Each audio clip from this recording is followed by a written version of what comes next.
Vaheguru Ka Khalsa, Vaheguru Ki Fateh. Bienvenue à vous mes amis. Aujourd'hui nous allons aborder une thématique assez sensible, mais que nos maîtres de mémoire bénis abordent très objectivement et très frontalement dans leurs enseignements, depuis Guru Nanak Dev Ji Sahib jusqu'à Guru Gobind Singh Sahib Ji naturellement. Et cette thématique-là, c'est la question de l'hypocrisie religieuse. C'est peut-être un des éléments au cœur de la prédication de Guru Nanak Dev Ji Sahib.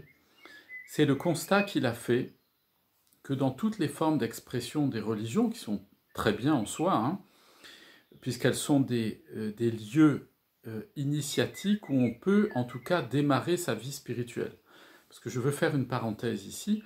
Dans notre société complètement aujourd'hui hyper technologisée et matérialiste, mais déjà, de par son aspect industriel et matérialiste, il y a une quarantaine d'années de ça, une trentaine d'années, s'est développé un courant qu'on appelle le New Age et qui a gagné aujourd'hui la plupart des esprits, qu'ils soient d'ailleurs jeunes ou plus âgés, qui est ce qu'on appelle le relativisme spirituel et le relativisme religieux. C'est-à-dire qu'il est de bon ton aujourd'hui de dire que finalement, on peut fabriquer sa propre religion, et pourquoi pas, moi personnellement, je n'y vois pas d'inconvénient en termes de liberté fondamentale de chacun. Chacun a le droit évidemment d'exercer la religion qu'il entend, y compris sa propre religion qu'il a fabriquée pour lui-même, même si d'un point de vue spirituel on peut émettre un certain nombre d'objections à ce sujet et d'observations. Mais l'idée, c'est qu'aujourd'hui, effectivement, chacun va picorer, pioche un peu partout et ne veut plus du cadre religieux en général. Alors, il est vrai, et il faut le dire, que le cadre religieux a une forte tendance naturelle à une forme d'autoritarisme et de volonté de contrôle aussi de la vie des individus. Ça, c'est indéniable. Ce n'est pas pour rien d'ailleurs que les religions ont presque toujours fait très bon ménage avec l'ordre politique, et l'ordre politique s'est souvent servi de la religion comme un prétexte pour étendre sa domination, parce que il y a cette capacité à intervenir dans le conscient de l'individu, dans la conscience de l'individu, pardon, et puis à manipuler en quelque sorte des masses. Alors, l'effet inverse a été aujourd'hui de tomber dans l'hyper-individualisme spirituel et religieux qui consisterait à dire finalement que tout est relatif, qu'une doctrine n'est pas meilleure qu'une autre, que tout se vaut à peu près, et que toute chose serait égale par ailleurs, et que finalement, il suffirait de faire comme bon nous semble. Et la tendance générale, c'est d'ailleurs de dire ni Dieu ni maître, c'est je fais comme je veux, je me connecte à l'univers, et puis on va bien voir ce qui se passe, je fais des expériences. Bon, on voit depuis ces 20 dernières années les résultats que ça commence à donner. On le sait par l'enseignement de nos maîtres de mémoire bénis que, évidemment, chacun peut mener, et c'est très personnel, la vie spirituelle, l'expérience qu'il souhaite mener, mais il n'est pas à l'abri, quand il n'a pas de maître spirituel qui a déjà fait le chemin, eh bien, de se fourvoyer ou, dans le pire des cas, effectivement, de se perdre. Et se perdre, ça peut avoir des conséquences, évidemment, dès cette vie présente, parce que c'est ça qui compte, qui sont totalement terribles, de déstructuration mentale des gens, de déstructuration sociale, de marginalisation, enfin voilà. Bon. Donc je ne vais pas plus développer ce point, mais je tenais quand même à le préciser. Or, nos maîtres de mémoire bénis, et ici nous allons entendre Guru Arjan Dev Ji Sahib qui cite Pakar Kabirji, sur cette question de l'hypocrisie religieuse. Alors c'est vrai, c'est un fait, mais c'est valable dans toutes les sociétés, et c'est vrai que le cadre religieux officiel se prête d'autant plus à ça qu'il se présente toujours sous un aspect d'abord d'identification extérieure, c'est-à-dire on reconnaît l'appartenance de quelqu'un à une religion de manière générale, à des attitudes rituelles, parfois et souvent à une tenue, un comportement, à des tabous, à des rites alimentaires et ainsi de suite, qui identifient extérieurement l'appartenance de la personne à un courant religieux ou à un autre. Et nos maîtres de mémoire bénis ont attiré notre attention sur le fait que l'attachement à l'aspect trop extérieur des choses dans le cadre religieux peut être un risque si il limite l'exercice de notre vie spirituelle dans un cadre religieux uniquement à l'identité d'appartenance, et par le comportement, et par la tenue, et par la doctrine. Donc, c'est ce que nous allons voir présentement, et je vous propose que nous nous rendions tout de suite au Hang 476. Et nous allons commencer, alors la stance commence tout en haut du Hang 476, c'est un asa, et nous y lisons la chose suivante. Kajisate tete totia tire pain tag. Il porte de longs vêtements avec 3 pans et demi de long, 3 pans et demi de long, bon, en gros ça fait à peu près 4 mètres, et il porte des cordons sacrés noués en triple, c'est-à-dire 3 cordons sacrés noués sur eux-mêmes. Donc là, ici, nous voyons que Guru Maharaj, en citant Pakar Kabirji, part d'un constat. Nous sommes, et je le précise ici, un constat qui est fait en contemplant ce qui se passait, et ce qui se passe encore d'ailleurs, à Bénarès. Donc, il porte de longs vêtements, de 3 pans et demi de long, et des triples cordons sacrés.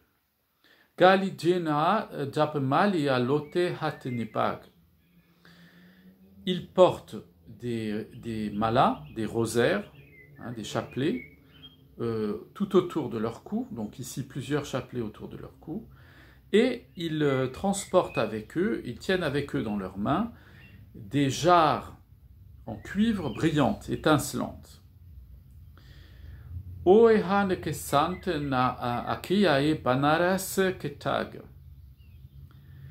De tels saints du Seigneur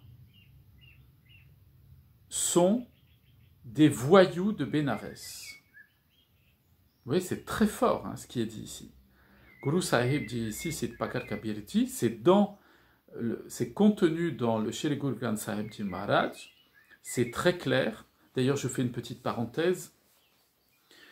Pour toutes les personnes un peu gélatineuses spirituellement qu'on trouve dans notre société aujourd'hui, parce qu'aujourd'hui on est dans une société du relativisme absolu et du en même temps et tout le monde a raison sur tout et dit tout et son contraire.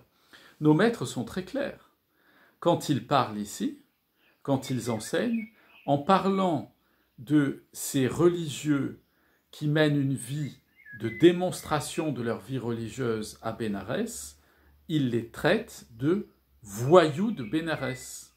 Aujourd'hui, si nos maîtres étaient présents à nouveau sous une forme physique humaine, notre maître est toujours présent sous la forme du Shri Guru Granth Sahib Ji Maharaj, qui nous soit en bénédiction à nous, à toutes nos familles, eh bien, on dirait tout de suite la bien-pensance générale, l'esprit, la pensée unique de notre société dirait « mais enfin, vous ne pouvez pas dire ça, vous ne respectez pas les autres, vous ne pouvez pas avoir un jugement aussi péremptoire, vous êtes catégorique, vous êtes un fanatique, vous êtes extrémiste, etc. » Non, mes amis. La vie spirituelle, c'est la clarté. Et quand on discute de choses d'un point de vue spirituel et religieux, on discute courtoisement, mais fermement. Et on appelle un chat, on ne commence pas à dire que le chat c'est un peu un chien, et pour faire plaisir à tout le monde. La vie spirituelle, elle n'est pas là pour faire plaisir au plus grand nombre, elle est là pour permettre à chaque individu de développer les moyens et la discipline spirituelle qui va le conduire à la mukti, à la libération spirituelle.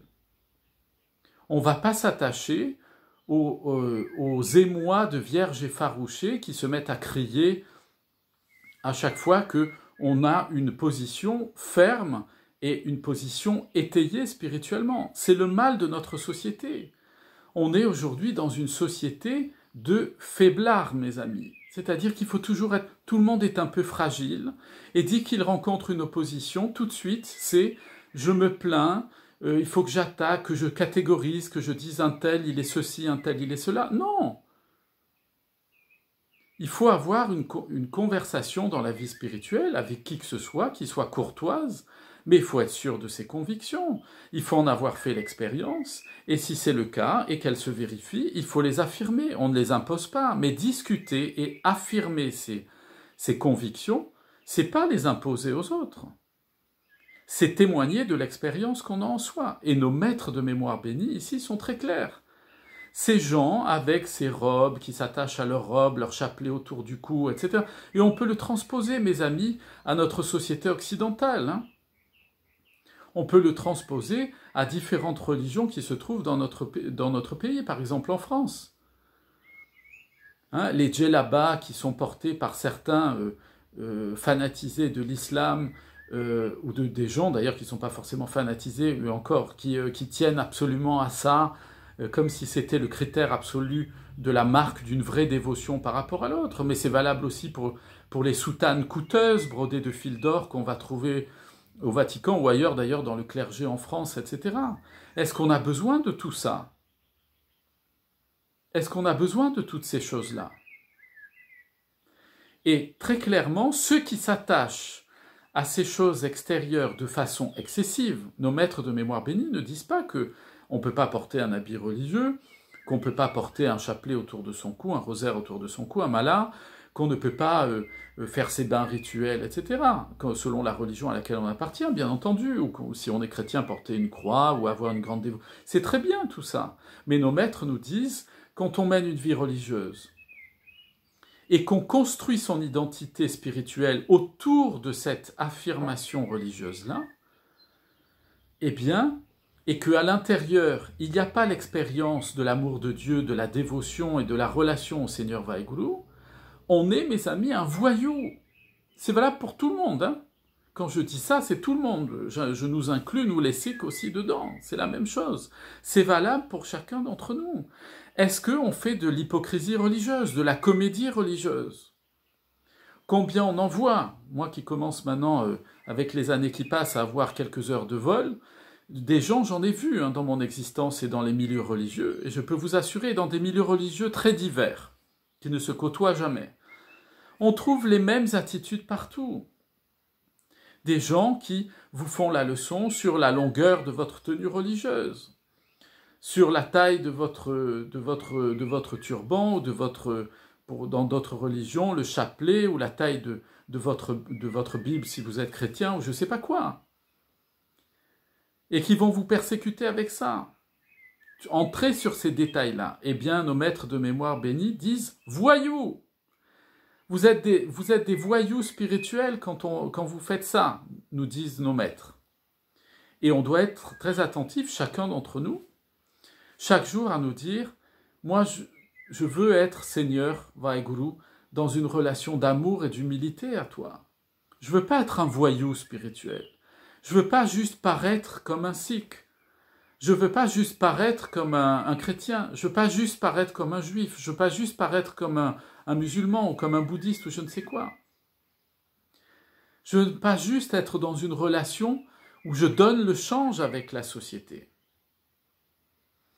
On poursuit, et Guru Maharaj nous explique, il nous dit « Es sant namo kaupave » de tels saints, entre guillemets si vous voulez, c'est-à-dire de tels saints d'apparence, d'opérette, ne me plaisent pas, dit le Seigneur Vaheguru. Et pourquoi on ne plaît pas au Seigneur Vaheguru quand on est dans l'hypocrisie de l'apparence religieuse? Parce qu'on n'est pas connecté. On ressemble à un super ordinateur, dernier cri, qui est connecté au secteur, mais qui n'a pas le Wi-Fi. Alors on est très beau, hein, on peut faire défiler des photos, des fonds d'écran, etc. Mais on n'a pas la connexion. Il poursuit en disant « Talaseopeda karkavai raha » Ils mangent les arbres avec leurs branches. Ça veut dire qu'ils mangent les arbres, le tronc et les branches, ils mangent les arbres en entier. Qu'est-ce que ça veut dire quand Guru Sahib dit ça? Manger les arbres avec leurs branches. Ça veut dire qu'en fait, ils ne produisent aucun fruit. Ils ne produisent pas de fruits. Ailleurs, dans la Bani, au Ang 16 par exemple, mais on peut réciter aussi d'autres versets, eh bien, Guru Maharaj nous enseigne que la parole divine, elle est comme un arbre. Eh bien, en référence à cela, Guru Maharaj nous dit ici, ils mangent les arbres avec les branches. Ça veut dire que ils écoutent la parole de Dieu, ceux qui sont hypocrites religieusement, mais ils ne la pratiquent pas. Donc ils mangent les branches, ils ne produiront pas de fruits. Les branches, c'est ce qui permet de porter les fruits. Ils écoutent la parole de Dieu, mais comme ils ne la mettent pas en pratique, ça ne se voit pas dans leurs actions, ça ne les transforme pas, et c'est donc des saints hypocrites, des saints d'opérette, des religieux d'opérette, c'est de la commedia dell'arte. C'est pas le réel de la vie spirituelle. Parce qu'on reconnaît une femme, un homme spirituel au comportement dans son quotidien. C'est pas quelqu'un de parfait, bien entendu, mais c'est quelqu'un qui recherche en permanence à mettre tous ses défauts et tous ses mauvais comportements à la lumière bienfaisante du Seigneur Vaheguru, de la parole du Seigneur Vaheguru, pour que ce soit transformé et changé. C'est quelqu'un qui chaque jour essaie d'être meilleur par la grâce de Guru Sahib et qui parvient petit à petit. C'est pas quelqu'un qui a le mot Dieu toutes les 5 minutes à la bouche. Dieu a dit, Dieu a dit, Dieu a dit, tu dois faire ça, Dieu a dit ça, les règles de Dieu, fais ceci, habille-toi comme cela, etc., les règles religieuses et ainsi de suite, mais qui concrètement dans son quotidien ne témoigne pas de ça et demeure quelqu'un d'agressif, de violent, de menteur, d'hypocrite, de calculateur, de manipulateur, de tout ce que vous voulez. Combien de gens j'ai vus, et que Dieu nous en préserve, mes amis, qui étaient très religieux en extérieur et quand ils rentraient chez eux, ils frappaient leurs femmes. Vous entendez ça? Mais c'est très grave. C'est ce que, ici, Guru Sahib appelle tag, de voyous. C'est des voyous qui sont comme ça. Ils ont l'apparence de la religion, on dirait des brebis, mais dedans, c'est des loups. Et c'est ce qu'il faut absolument éviter dans notre vie spirituelle, c'est d'être un loup déguisé en agneau, un loup déguisé en brebis.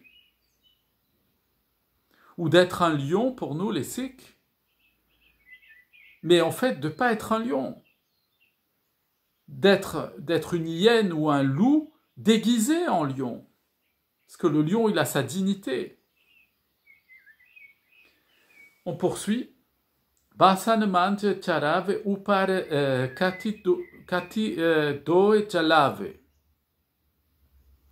Ils purifient leur peau et leurs plats avant de les placer sur le fourneau. Et ils lavent toute leur nourriture soigneusement avant d'allumer le feu. Et il poursuit. Basuda kodkarai due ture sare manase kahave. Ils creusent la terre pour faire deux fours, si vous voulez, deux emplacements pour le feu, mais ils mangent, ils dévorent la personne tout entière. Qu'est-ce que ça veut dire, ça? Eh bien, mes amis, ça veut dire qu'en fait, ils sont très attentifs aux questions de pureté des aliments et des choses comme ça. Et c'est très bien en soi. Évidemment qu'il faut laver ses aliments, il faut se laver les mains, il faut cuisiner dans une cuisine qui est sainte et qui est propre. C'est pour ça que nous, d'ailleurs, dans nos langades, dans nos cuisines communautaires sacrées, on n'envoie pas les mains n'importe où, on ne fait pas n'importe quoi, et on ne raconte pas les histoires du voisin pendant qu'on prépare le langar.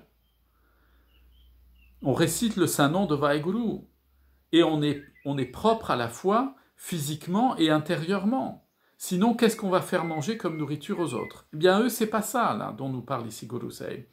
Ce sont des gens qui font très attention à ces questions de pureté-là, mais à l'intérieur d'eux, il y a tellement de méchanceté, de choses mauvaises, de haine des autres, de ressentiment, etc., qu'en fait, dans ces apparences de pureté extérieure, dedans, c'est pourri. Ils font les choses sans bienveillance, sans compassion et sans amour. Et Guru Sahib de poursuivre en disant Oe papisada fire aprati mukhao apraska have. Ces pécheurs-là sont tout le temps en train de commettre des mauvaises actions, des actions mauvaises, tandis qu'à l'extérieur, ils se font appeler des saints que l'on ne peut pas toucher, qui sont intouchables tellement ils sont purs. Sada sada fire abhimani sagal kutamb dubave. En fait, nous dit Guru Sahib, ils errent ça et là, perdus dans leur vanité. Et leur famille, pendant ce temps, coule, se noie. C'est-à-dire que Guru Sahib nous dit ici, pendant qu'ils font tout leur cinéma religieux, au lieu d'élever leur famille dans la sainteté, par la dévotion, par la bhakti, par l'amour, le prem, une famille qui vit dans le kirpa, qui vit dans la grâce, dans la connexion permanente au Seigneur Vaheguru, eh bien eux, ils sont en train de parader. Mais comme ils sont dans quand ils rentrent dans leur famille les connaissent comme ils sont, c'est-à-dire que dehors, ils paradent, ce sont des saints. Mais quand ils rentrent à la maison, ils sont imbuvables, ils sont insupportables, ils sont méchants, ils maltraitent tout le monde, ils se comportent mal, ils ont des mauvaises paroles, ils sont méprisants, bref. Ils sont pervers en fait. Ils montrent le bien à l'extérieur et à l'intérieur, c'est l'horreur en famille. Eh bien, Guru Sahib dit ici, ils coulent, ils noient leur famille, évidemment. Si on se comporte comme un hypocrite religieux, Dieu nous en préserve, nos familles, pour lesquelles nous sommes le premier témoignage de notre relation à Dieu, elle va perdre ses repères et les gens vont dire « mais c'est ça la relation à Dieu ». C'est l'hypocrisie, et les gens vont se décourager, que Dieu nous en préserve un jour d'être à l'origine de ça dans nos familles. Au sein de nos familles, même si nous ne sommes pas parfaits, et nous ne sommes pas parfaits. Il ne faut jamais être hypocrite religieux, il ne faut jamais être ce voyou de Bénarès, comme nous dit Guru Sahib ici. Pourquoi?